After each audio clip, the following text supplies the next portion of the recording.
Shalom everyone, Boker Tov. Rabbi Eric Solomon, Beth Meyer Synagogue in Raleigh, North Carolina. Beautiful winter day.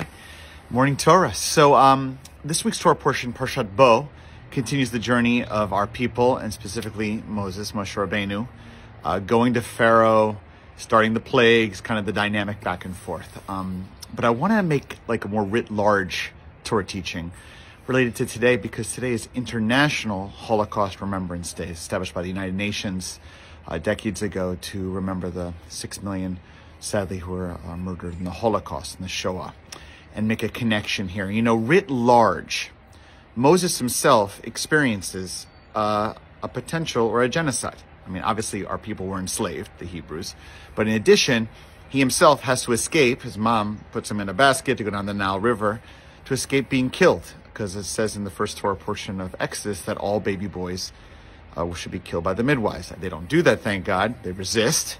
Shifra and Puah, who are amazing. But that is what the story is. And what I just writ large, what Moshe experiences himself is that he is saved from a genocide, but he experiences that. His family, his people, experience our people, enormous tragedy, struggle, enslavement.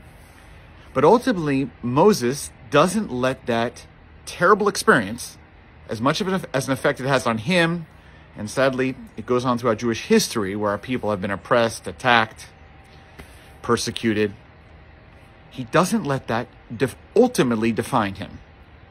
He still believes, even though it takes some time, he ultimately overcomes that message. He does not internalize the oppression.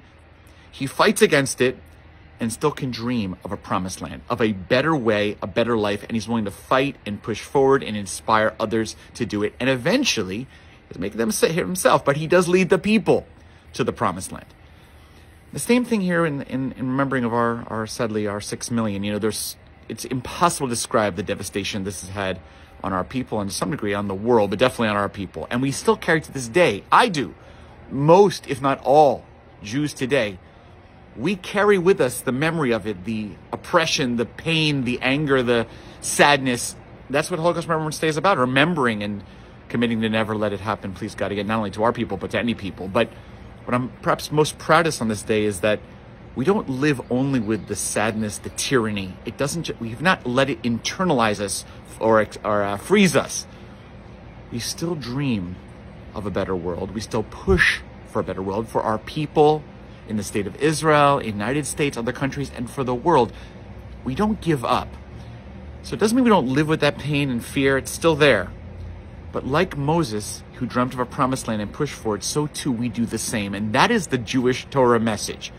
As much as people have pushed us down, we will get back up. We will rise again. Remember the 6 million. We hold them in our hearts. Wish you all a Shabbat Shalom.